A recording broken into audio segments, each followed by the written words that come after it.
साथियों, आइए इस कोर्स के अगले पड़ाव की ओर चलते हैं और ये समझते हैं कि कक्षा में बच्चों की भाषा का प्रयोग इतना महत्वपूर्ण क्यों है।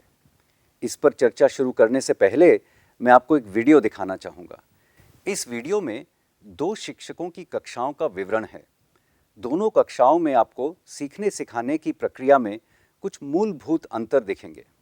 इसके क्या कारण हो सकते हैं? क्या बच्चों की समझ की भाषा के प्रयोग की इसमें कोई भूमिका है? आइए इन प्रश्नों का उत्तर ढूंढने के लिए इस वीडियो को ध्यानपूर्वक देखते हैं। कक्षा में बच्चों की भाषा का प्रयोग क्यों और कैसे के इस वीडियो में आपका स्वागत है। आइए चलते हैं जीवनलाल जी की कक्षा में। यह बहुत मेहनती शिक्षक है।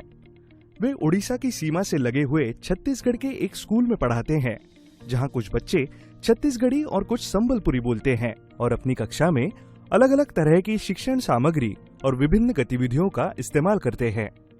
लेकिन इनकी समस्या यह है कि बहुत मेहनत करने के बाद भी उनकी कक्षा में बच्चों की भागीदारी बहुत कम है और परीक्षा में बच्चों का प्रदर्शन भी बहुत अच्छा नहीं है।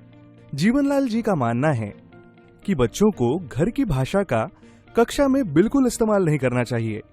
ऐसा करने से बच्चे हिंदी नहीं सीख पाएंगे और पीछे छूट जाएंगे। उनकी शिक्षण प्रक्रिया इसी मान्यता के इर्द गिर्द घूमती है। आइए देखते हैं यह अपनी कक्षा में किस तरह काम करते हैं। बच्चों, आज हम इस चित्र पर बात करेंगे। मैं इस चित्र से संबंधित कुछ सवाल आपसे करूंगा। उसका जवाब जिसे पता होगा वो पहले हाथ ऊपर करेगा और फिर जिससे मैं कहूंगा वो जवाब देगा। जवाब हिंदी में देना सभी, ठीक है? बच्चों बताओ, इस चित्र में क्या दिखाई दे रहा है? बताओ बेटा चुलेश्वरी। सर, ये एक ठन रुक ए। ठन और रुक क्या होता है? कोई और बताओ। सर, ईटा तो गचा है। तुम भी गलत बोल रहे हो। चित्र को ध्यान से देखो, ये एक पेड़ है। मैंने पहले भी बताया था कि जवाब हिंदी में ही देना है। ठीक है बच्चों, फिर से कोशिश करते हैं। इस पेड़ पर कौन सा फल लगा है? बेटा रत्ना, तुम बताओ। सर, आम तो आए। फिर से वही बात। कमलेश, तुम बोलो। पाचला लेती तो आए सर। ओहो, चुप हो जाओ सभी। इस पेड़ पर आम के फल लगे हैं। बार बार इतना मना करने पर भी पता नहीं क्यों तुम लोग मिली जुली भाषा का प्रयोग कर रहे हो। अच्छा चलो छोड़ो, विस्तार से बताओ कि आम के पेड़ से हमें क्या क्या लाभ होते हैं। इस सवाल के जवाब में न ही किसी बच्चे ने हाथ ऊपर उठाया और न ही किसी ने जीवनलाल जी से नजरें मिलाई, क्योंकि पिछले सवालों को तो वे जैसे तैसे अनुमान लगाकर समझ गए थे, पर यह सवाल तो उनके सिर के ऊपर से ही निकल गया था। जीवनलाल जी ने अब प्रश्न को थोड़ा सरल बनाकर पूछा। ये बताओ कि आम के पेड़ से क्या क्या लाभ होते हैं। यह सवाल सुनकर बच्चे घबरा गए, क्योंकि उन्हें पता था कि उनका जवाब गलत ही होने वाला है। बच्चे अपने ज्ञान को हिंदी में अभिव्यक्त करने के लिए सक्षम नहीं हैं। मुझे तो जानू छे, लेकिन कई बार के डर लगू छे। मुझे जानू छेगा। जीवनलाल जी को लगा कि इस सवाल का जवाब बच्चों को नहीं पता, इसलिए वे चुप रहे। इसलिए उन्होंने स्वयं ही आम के पेड़ के सभी लाभों और अंगों के बारे में विस्तार से हिंदी में बताया और फिर निराश होकर कक्षा से बाहर चले गए। इस तरह आम के पेड़ पर चर्चा संपन्न हुई।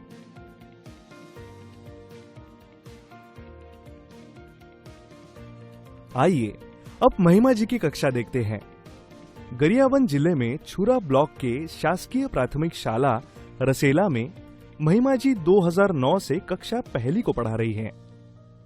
छत्तीसगढ़ का यह गांव उड़ीसा राज्य से लगा हुआ है, इसलिए यहाँ उड़ीसा की भाषा, रीति रिवाज, खान पान, रहन सहन आदि का प्रभाव आसानी से देखा जा सकता है। महिमा जी की कक्षा में कुछ बच्चे संबलपुरी और कुछ बच्चे छत्तीसगढ़ी बोलते व समझते हैं। आइए महिमा मैडम की एक दिन की कक्षा का अवलोकन करते हैं। महिमा मैडम बच्चों को कक्षा पहली की हिंदी पाठ्य पुस्तक का पाठ 17 बंदर और गिलहरी पढ़ा रही हैं। बच्चों, आज हम ये कहानी पढ़ेंगे। बताओ, इस चित्र में तुम्हें क्या क्या दिख रहा है? इनके नाम बताओ। चिरा मूसा, पिंजरा और गच। रुखमा पिंजरा सुते हैं। अच्छा, तो चिर्रा मूसा क्या कर रहा है? चिर्रा मूसा माकड़ की पूंछी को धर के ऐसे खींच रही है। अच्छा, तो ऐसा करने पर माकर क्या करेगा? ओला फटकार ही की झनकर। उस पर माकड़ गुस्सा करेगा।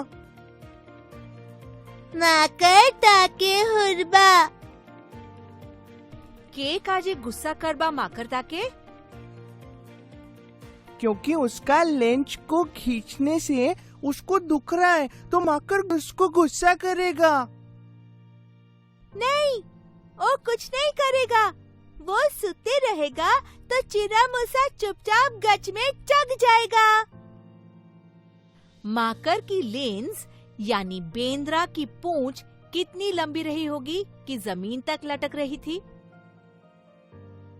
तार झटका लंबा, सुता जितना लंबा, डोर चटका लंबा, आसमान जितना लंबा, बांस जितना लंबा, बरगद झटका लंबा।